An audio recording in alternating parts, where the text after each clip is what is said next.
Yes, greetings. This is Gary with Let It Be RV, and I wanted today to introduce to you another one of the administrators of Boondocking and Free Camping USA. Boondocking and Free Camping USA, but this event is called the Boondocking Bash. It started in that group. For years, we have about 120,000 members. And for years, yeah, it's a huge Facebook group. Most of you might already be in it and don't even realize it. All the time, people tell me, oh, let me go join. And then they're like, oh, wait, I'm already in it. Yeah, exactly. 120,000 people, yeah. Happened to me, yeah. So for years, people said, why don't we have a meetup? And I was a little nervous to do it, because I'd never done anything like this before. But then I come out here to the PAR-TR 3 years ago, RTR and PAR-TR, and I learned how much fun this can be, and I seen other people doing it. And so the next year I thought, well, maybe we will finally have a meetup. My voice is trashed. No, you're fine. I don't normally sound like this. You're fine.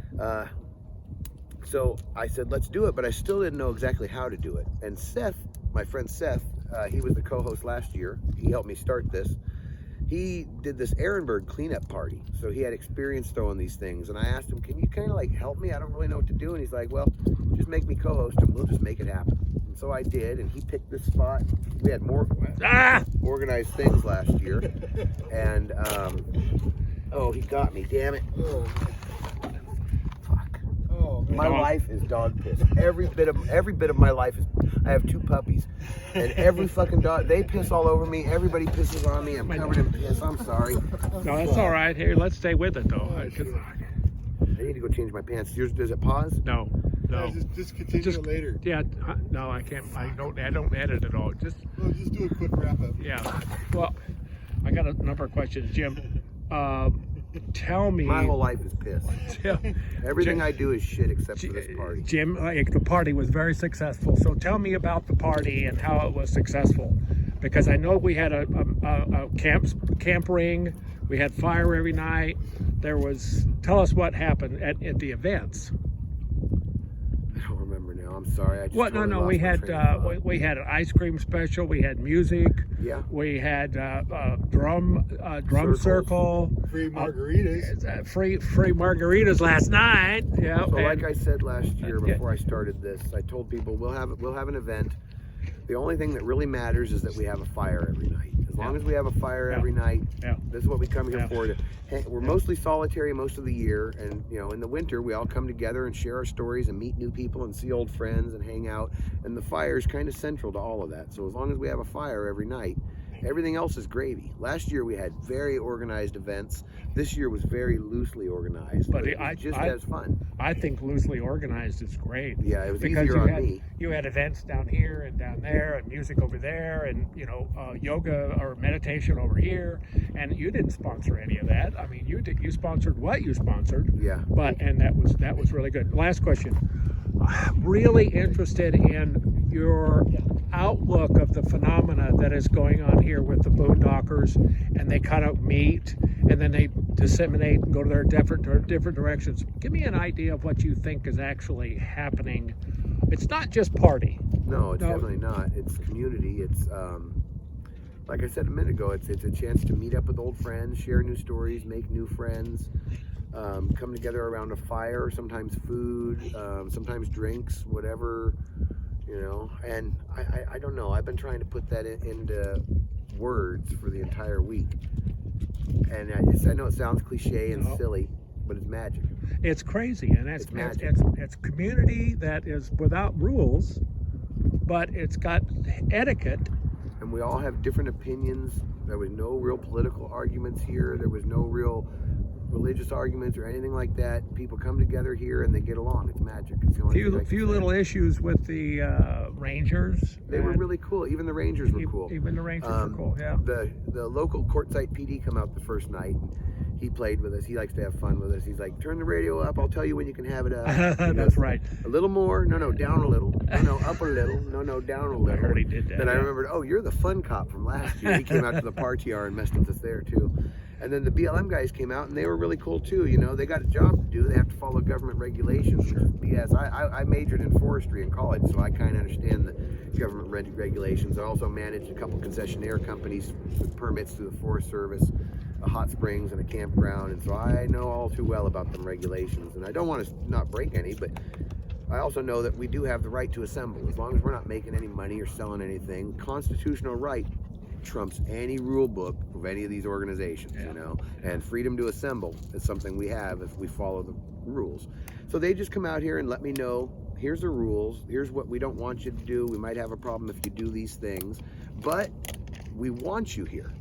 The town needs you here, and this is your land, and we want you guys to use it. So they were really cool about that. They're not like that in every district. Some districts, they think, no, this is the government's land and you're allowed to use it. But I've seen from these guys multiple times.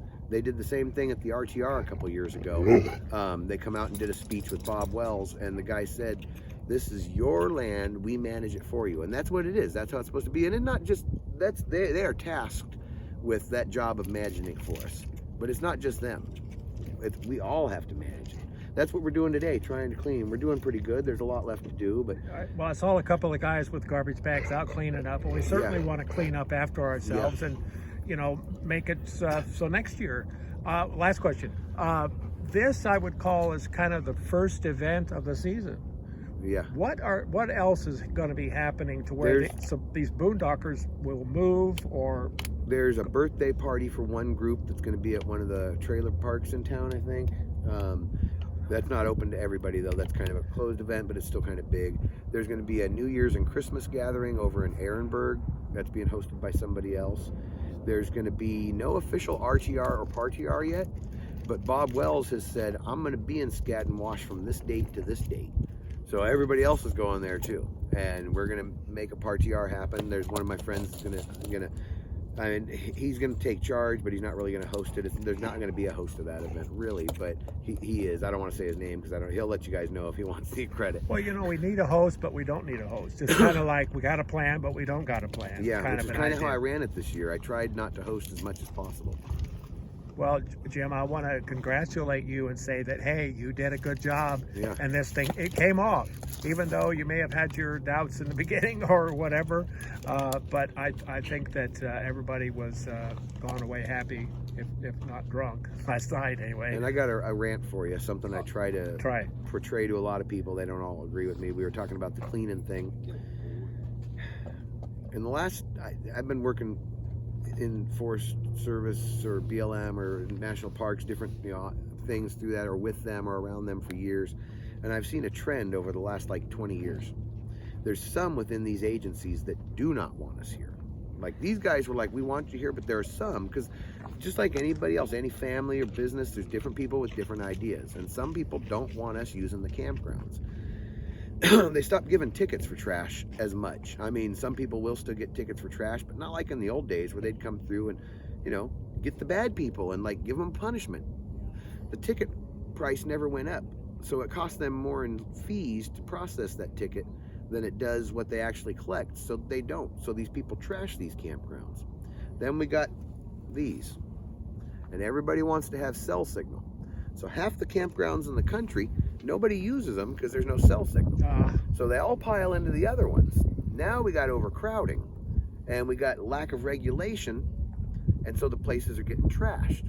And then when they get trashed, they come in and say, well, now we got to close it. So they close one more campground. Now all these people pile into the last remaining campgrounds, and it's like a snowball effect. It's getting worse and worse and worse.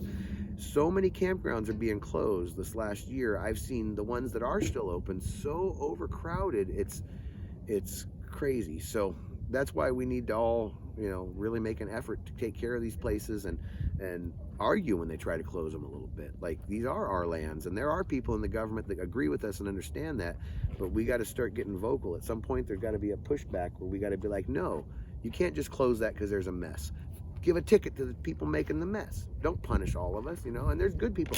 When I was a host, I didn't have to do that much cleaning. The bathrooms, yeah, but we had campers that would clean up after each other, maybe 1 out of every 10, or the Boy Scouts would come through and just clean the whole place.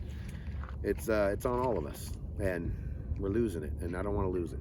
Well, I hope you came out even, Jim, because I know you put a bunch of your money out, and I know people were giving you money, and everything they gave me, I spent back on more did stuff. Did you? I didn't want to make a dime because one, I'm not allowed to, but that wasn't the thing, you know. Yeah. I lost a lot on it, but it's all my fault. Nothing like everything I donated for the party was meant to donate, but I do feel bad that I broke the camera on my phone last night, and I broke my generator, and I break everything I touch sometimes. You got real sweet dogs, though. You got good dogs. So last word, do you want to say to the audience or talk to people or talk to these people? I'll throw out my sign out that I used to use on my YouTube, The Almost Happy Camper. Go say it again. Well, I haven't said it yet, but my YouTube is The Almost Happy Camper. And I used to have a sign out that I would say all the time, which I stopped saying, I don't know why. It was the last thing my grandpa said to me before he died. He said, "Can I cuss on your YouTube?" Sure, go ahead. He said, "You do whatever the fuck you want and don't let anybody tell you shit." On that statement, I'm going to sign off. I would encourage everybody that's watching this to subscribe to my channel, hit the little bell. And Jim, I want to tell you how much I appreciate you. And I know we didn't get to go prospecting, but maybe in the future sometime. Yeah, we're still around here for a few months. So, I'm going to be here till after February. So. Yeah, I'm real into the gold prospecting thing, but I don't do it as much as I used to. Yeah, well, we know there's gold out there. You still got to go find it. Right across the street, we got 4 or 5 claims. I'm a member of 2 clubs that have claims right across the street. Me and my friend Robin, we went digging there last year. We did a presentation at the RTR about the gold prospecting, and everybody found a little bit. We let them all, showed them how to pan, and it was great. That's fabulous. You did. That was one of the activities from last year. Yeah. And I was hoping to do some of it anyway. We thought about doing it again this year, but everything just got so crazy. Well, Jim?